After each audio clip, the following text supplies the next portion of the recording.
Yashasvi Jaiswal was batting on 29 of 60 odd deliveries. Till then, in his innings, it looked like he had a plan and he just wanted to buy time and spend as much time as he can in the middle. He wasn't in a hurry, he wasn't looking to play shots, he was trusting his defense, being very assured with his footwork, but something switched the beast mode on. That something I personally felt was in the 24th over, which was bowled by a certain Tom Hartley. A ball spun sharply back into Yashasvi Jaiswal. There was a lot of bite and turn, a puff of dust from the surface, and that probably triggered and switched on a different mode of batting which we saw from Yashasvi Jaiswal in his second half of the innings. He completely teed off a couple of overs later, and James Anderson unfortunately was on the receiving end, 6-4-4, and he never looked back since then. Since then, whether it's Rehan Ahmed, Joe Root, Tom Hartley, Yashasvi Jaiswal was severe on them. He was very precise with his footwork. He trusted his defense. The sweeps and the reverse sweeps were there for everyone to see, and he explored all parts of the park. Third test 100, seventh test, highest run getter in the series across both teams. This has been a special series for Yashasvi Jaiswal, and it doesn't come as a surprise to many who have seen him do this for Mumbai in the domestic circuit, in the age group circuit, for India at the under 19 level. He always had that habit of accumulating runs, but the method which he's being kind of putting at display for everyone to see, the kind of surety with which he bats, the kind of way he executes his plans, even when he wasn't getting runs early on in his innings, he was looking very assured. He wasn't looking to score runs then, but when he did not back. He did not back out. There were no half measures. He was going kind of full Monty with his shots. He was going big and going long, dispatching them into the stands with utmost ease. And it takes some talent, I understand that Shubman Gill hasn't been amongst the runs. Yes, he did score 100 in the last game, but a duck here in the first innings, it takes a certain Jaiswal in form to put, someone like Shubman Gill, who's very pleasing to the eye, in that back seat and just stand there at the other end and just watch me go crazy. And that's what he did. Brendan McCullum was up on his feet when he was retired hurt, and he walked back after playing that brilliant 100. Ben Stokes gave him a high five before he was like walking off. So it's like opposition is applauding the way they have played their cricket in the recent past, and they're seeing you do that. So that was a proper masterclass. It wasn't some Yas ball or wall ball, whatever social media is saying. This was a proper calculated Yashasvi Jaiswal inning where he timed the onslaught to perfection. He waited,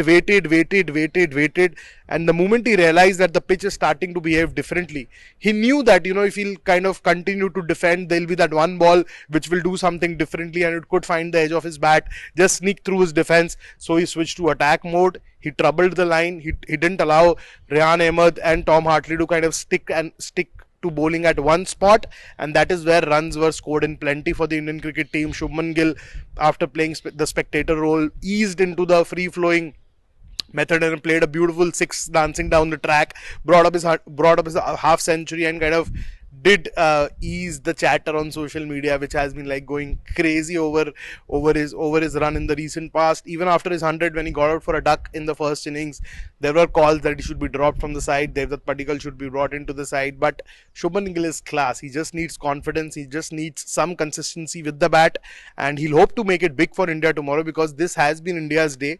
And there's this one day always in a long test series. We were discussing with colleagues in the press box, and they said that there is one day where India kind of show you that, boss, we are the big daddies when it comes to playing test cricket in our own conditions. This was one such day for England, and it would have tasted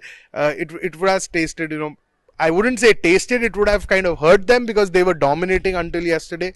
After getting India out cheaply in their first innings, didn't allow them to score freely in the morning session. India were a bowler down, because Ravichandran Ashwin has been he won't feature in this test match. He has withdrawn due to a family medical emergency back home. He's no longer in Rajkot. So India were a bowler short, and the kind of effort which they put in with the ball, they clearly showed that they had better planning than yesterday.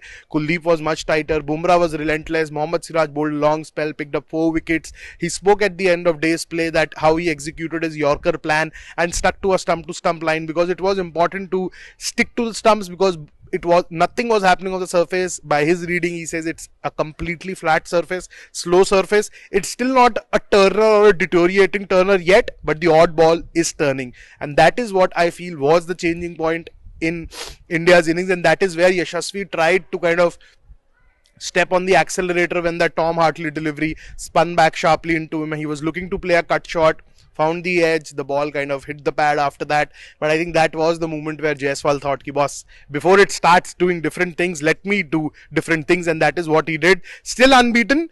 We would hope that his back spasms aren't that bad. He was receiving treatment. We asked Mohammad Siraj for an update, but unfortunately Mohammad Siraj was on the massage table when Yashasvi Jaiswal was going berserk in the middle. So let's hope and let's keep our fingers crossed that Jaiswal comes out to bat tomorrow. India already have a big lead in excess of 300, so they would look to like build onto it and give England a total which is beyond even the Baz ball reach, because it will be difficult chasing anything in excess of 400 on this strip on probably day 4 or day 5. So you keep watching Cricket Next. We'll continue to bring more updates from ground zero. Hit the bell icon, hit the subscribe button, follow us across our social media handles, because as I keep saying, we'll ensure that you don't miss a ball, don't miss a beat.